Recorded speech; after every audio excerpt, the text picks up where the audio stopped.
Good morning to all my friends and family, and welcome to this episode of Jim's 5am Club.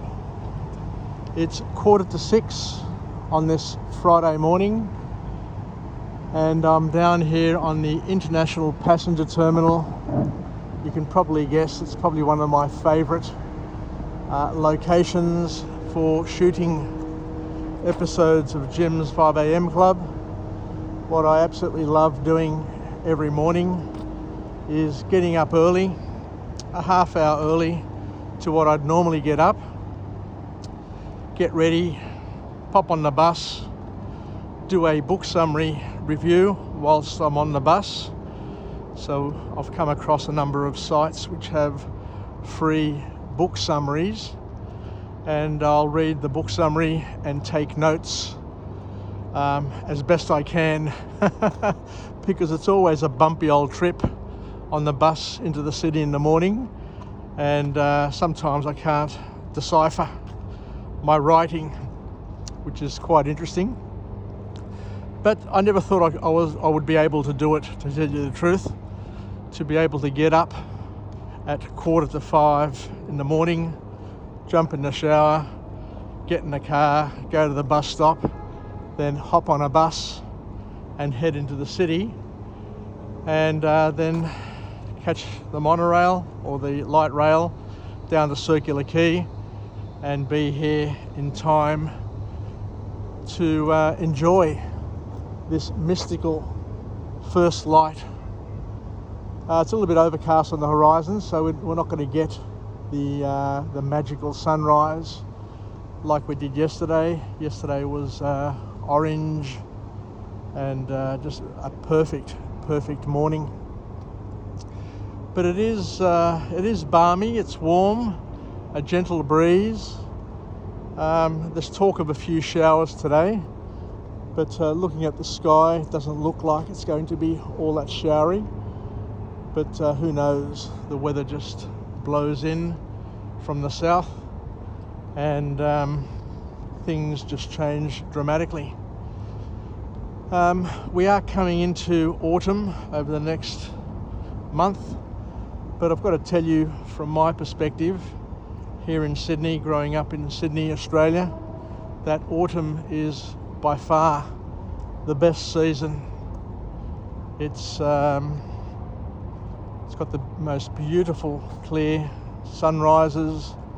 Early mornings are just glorious, hardly any breeze, clear skies, deep blue clear skies, and it's just an absolute magical time of year.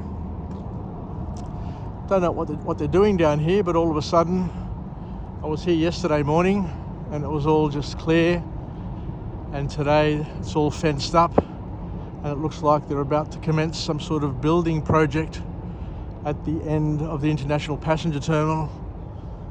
What I'll do is I'll just walk to the end and kick off my book summary. Today's a really interesting book summary. It's something which is really practical, especially for young parents. And it's a book which I guess continues along the vein of another book summary that I've done. The other one that I did was the 5 languages of love, but this book summary here is entitled The 5 Languages of Children by Gary Chapman. So once again, an interesting book, but a fascinating look into how children operate, and it allows us as adults to consider the challenges that children face, to enable us to connect with them a little bit better and to work with them during the most powerful times, the most powerful developmental times of their lives. So this book is all about helping us establish what our child's primary love language is. So we talk about primary love language. because we've all got a number of love languages, but out of the group of love languages that are available to us, some are primary, which means they're the go-to, they're the ones that we are most comfortable in using. And a love language, according to the author, is something that we use to give, to express love, and to receive love. It's a little bit like a radio station where you've got a receiver and a transceiver, I think it's called. So an ability to receive a message, but also an ability to send a message of love. And it's important, it's critical for us to understand a child's love language and to help them understand what their love language is, to enable us to be able to communicate love to them and for them to feel love. It's all so beautiful here this morning. Look at these lights, look at these colours. Got another little boat there. So a hive of commotion which you wouldn't know or you wouldn't realise unless you came down to the harbour side and was privy to this waltz of the ferry boats in and around Circular Quay.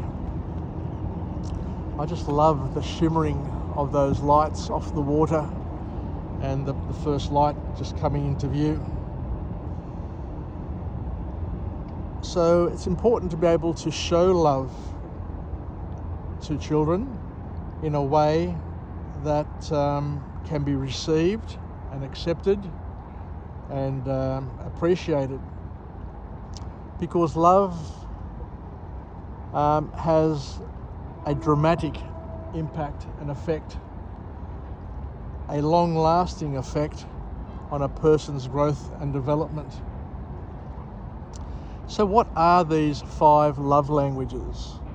You know, what are the 5 love languages that we have available to us in order to connect with people around us and that separate us from other living creatures?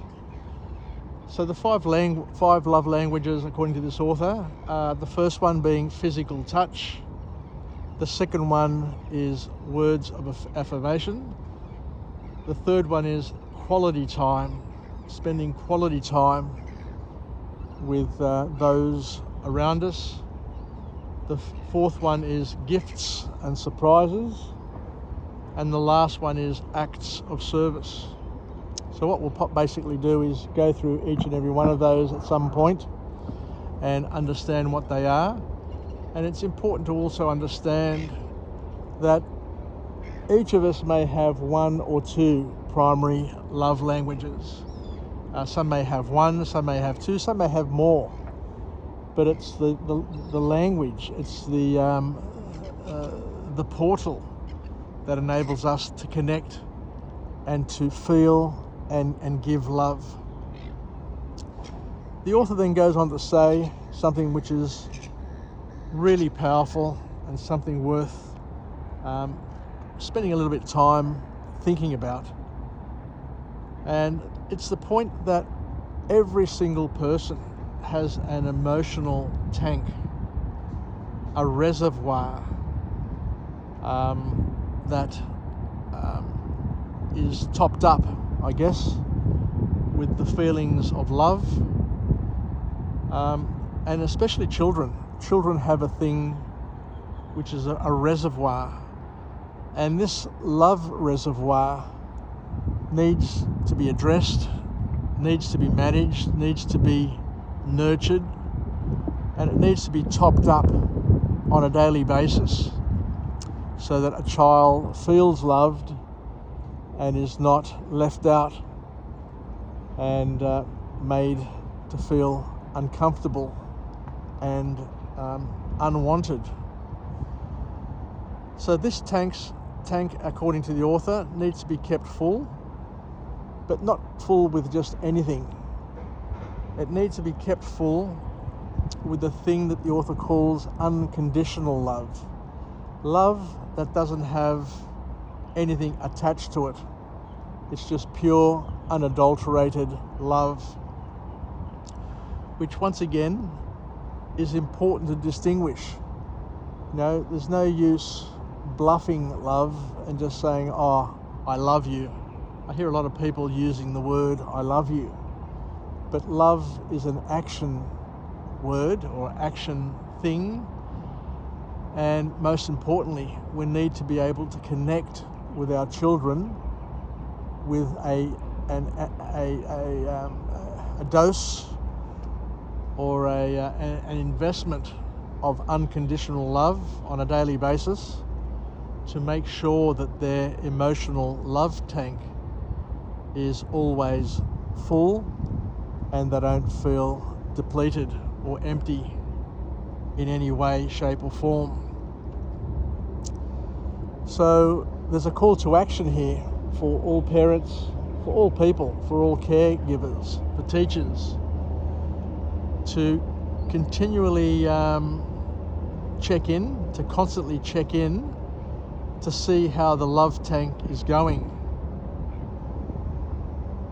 And it's easy to fill the love tank, especially when children are small,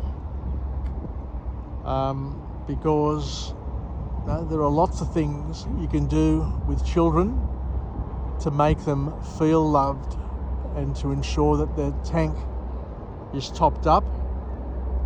But interestingly enough, the author also says that as a child grows older, as a person grows older, it becomes harder and harder to fill the love tank, but also to understand what sort of fuel that love tank needs. So once again, this book is an opportunity for us to identify the type of fuel, the type of food that the love tank takes, and to make sure that we're giving the child the right amount of love to ensure that their tank is full, but also the right type of love to ensure that their equipment, their machinery is working optimally. Just like when you go to the petrol station to fill up your car, you don't want to fill up your car with diesel when your car's a petrol car or a gas car. So the type of fuel that the person takes or responds to best. And, as I said, we've got LPG gas, we've got diesel, but we've also got petrol. And there are 3 different types of petrol. There's a high performance, or there's more than 3 types. There's high performance, there's just the normal one, and the ethanol one. And similarly to that analogy, that metaphor, children, humans, have different love fuels that they respond best to. And some could be poisonous to them. Some sort of, there's no use giving a child a type of love which doesn't allow them to respond to it effectively. So as we said before, it gets harder and harder as people get older, but kids usually have the 1 or 2 primary love languages that enables them to express and to receive love. So this book is mainly for children who are 5 to 11, and that generally is the sweet spot, especially for people who are parents, especially for people who are grandparents. You'll learn with time that as children are growing up, it's that 5 to 11 age group which is the sweet spot, and this book identifies the key needs for children within this age group, which is the sweet spot, as we said, in terms of our growth and development. And the key point that comes out of this book, The 5 Languages for Children, is that children need to feel secure and have certainty in their lives, and this security needs no strings attached. This is the key element, a key point, that love needs to be unconditional with no strings attached. And guess what? How do children learn how to love? It's monkey see, monkey do. They observe their parents, they observe their grandparents, they observe the people around them and take their cues and clues from the people, from their environment. So it's important to work with them, to partner with them and be partners in their growth and development. So we make sure that they learn the best things from us and the ones around them that will help them be equipped to be able to take on the challenges in life, and of course to be able to be loving to their friends, their family, hopefully their children, their spouses, their grandchildren, their relatives one day. So the investment in love to a child is a life lesson. It's something that they'll be able to use forever and a day. So it's an important book and an important lesson.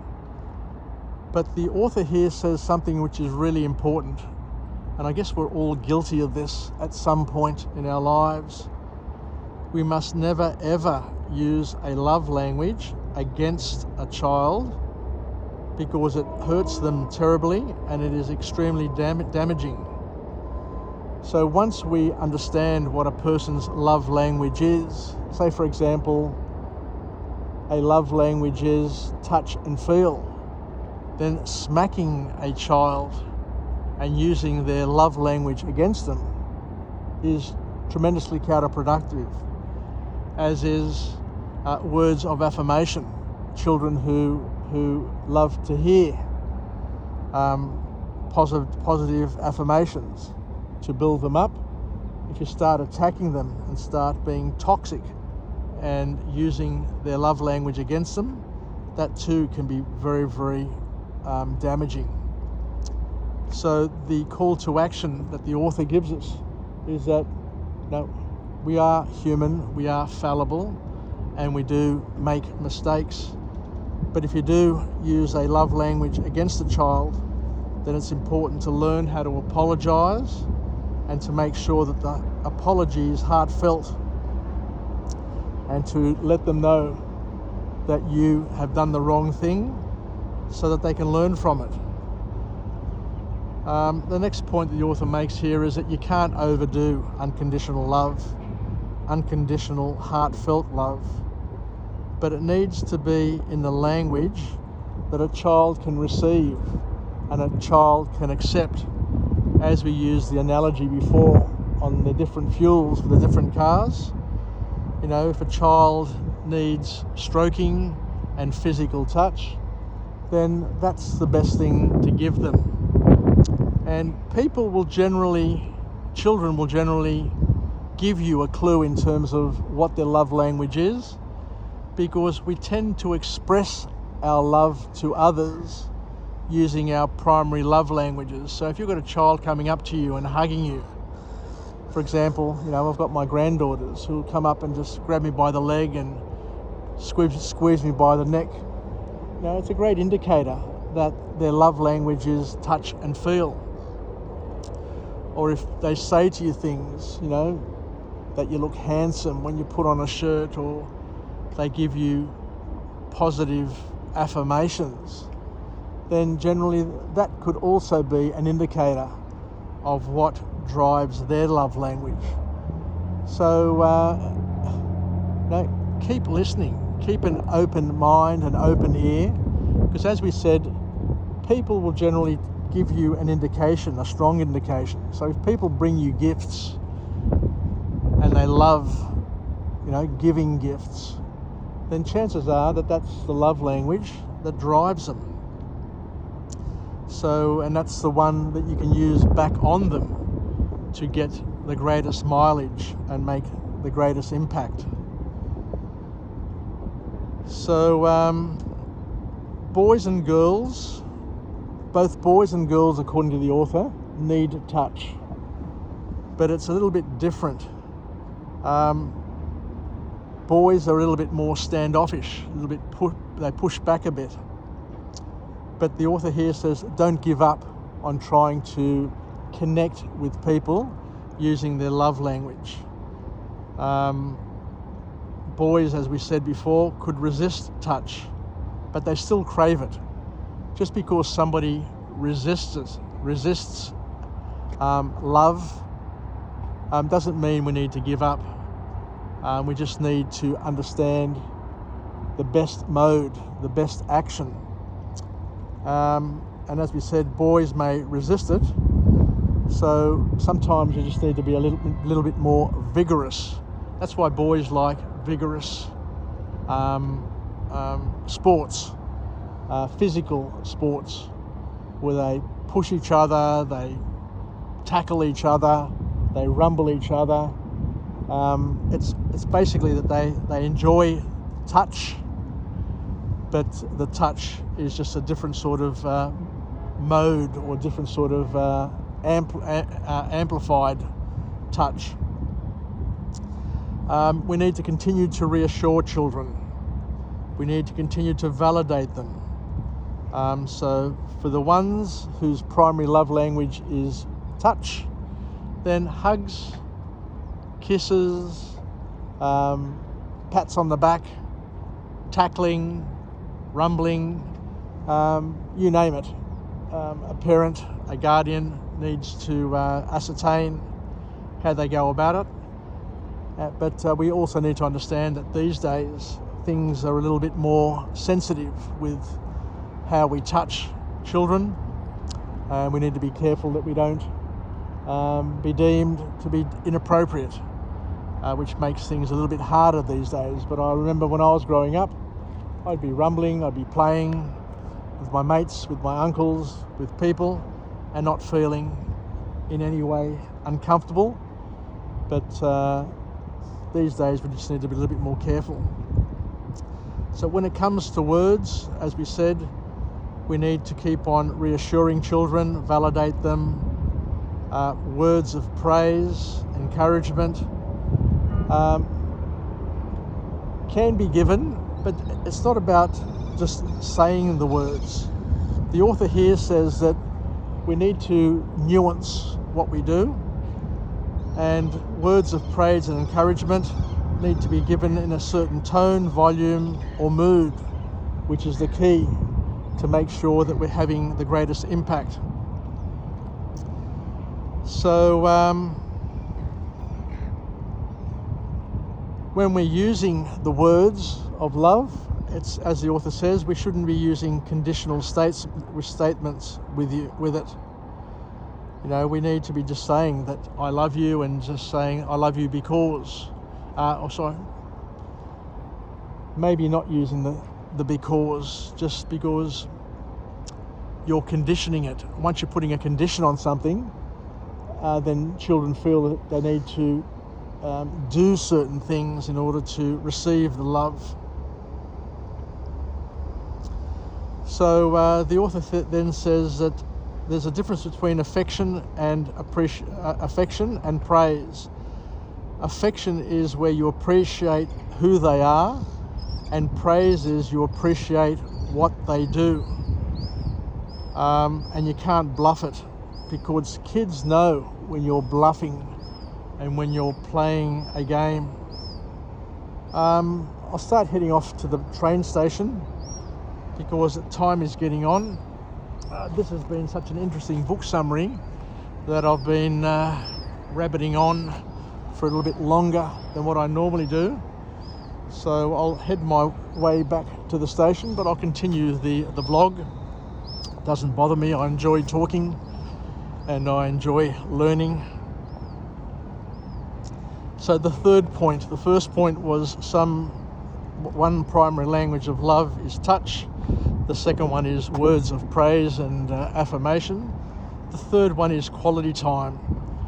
Some children just want you to be there, talking to them, playing with them, being with them in silence so that they can play and at least know that you're in the room. I remember when I was a young school student, I just wanted my mother to sit in the room whilst I was doing my homework. It's interesting, just to be there with me. I miss her dearly now, of course, but just to be there with you. So quality time is important. Just listening to what they have to say, listening with intent, and doing things together. But most importantly, quality time needs your undivided attention, and it needs eye contact.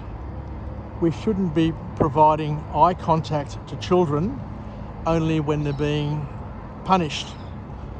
Eye contact is key for children, and the author says that with quality time we need to make sure that we're maintaining a healthy eye contact with them,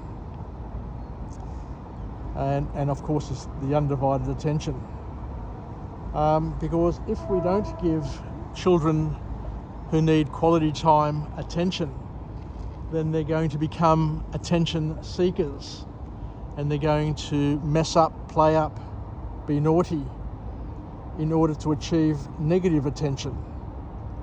So the call to action from the author is to make sure that we are proactive and give children the gift of our presence. And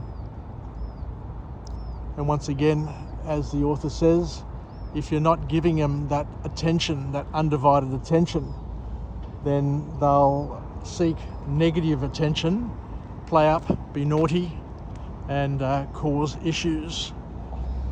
The next language of love for children is gift giving. So we've been through the first three. Some people just love receiving and giving gifts, and especially children, hence why Christmas is a wonderful time of year. The author says here, in terms of gift giving, that we're called to have meaningful gifts and not to use gifts with children as blackmail, as a reward to get them to do things. Sometimes just giving a gift because you appreciate them and love them is the best give of all, rather than for them to think that they're getting a gift because they deserve it. I remember years ago reading a book talking about the dolphin trainer, and they said that when training dolphins, one of the key elements is the jackpot reward, where you just give extra fish, extra rewards to the dolphin randomly, just for them, just to acknowledge that you appreciate them being just dolphins, and not rewarding them for any particular trick, but just rewarding them for being who they are, without any conditions attached. So it's important to give thoughtful gifts, and sometimes less is more. People tend to overdo gifts sometimes, and they spoil people, and before you know it, a child has a house full of toys and things, and sooner or later they get sick of them, they don't appreciate them any longer, and they're no longer special because there are too many of them. They're overwhelmed with gifts. So just something to mull over, something to think about. And the last point that the author talks about in terms of the love language that children may respond to is acts of service, helping children out, being there, helping them. But there comes a point that we need to understand that acts of service need to be age appropriate. You can't be tying your child's shoelaces when they're 10 years of age, because that's a little bit age inappropriate. So we need to encourage our children and grandchildren to grow and develop, but acts of service is when we work with them, we help them get through their challenges, and this is once again an act of love that they can receive and accept and appreciate. But the author also makes another really valid point, that acts of service need to be distinguished, because we are happy to serve, but we're not happy to be slaves to our children. So it's a distinguishing point to make. Anyway, I think I'll leave it there. So thank you very much for joining me on this morning episode of Jim's 5am Club. It's been a cracker morning. I have absolutely loved every second of delivering this vlog this morning, because it is a powerful book, a powerful topic, and it's something that each and every one of us can put into action immediately. Because sometimes we forget the importance of childhood. Sometimes we forget the importance of the role that we have as parents and grandparents and carers, uncles and aunts, and our impact on a child's growth and development is really special and really significant. Take care, have a good rest of the day, and we'll chat again from a different place with a different message of empowerment. Wishing everybody a happy Friday. Until we chat again, bye for now.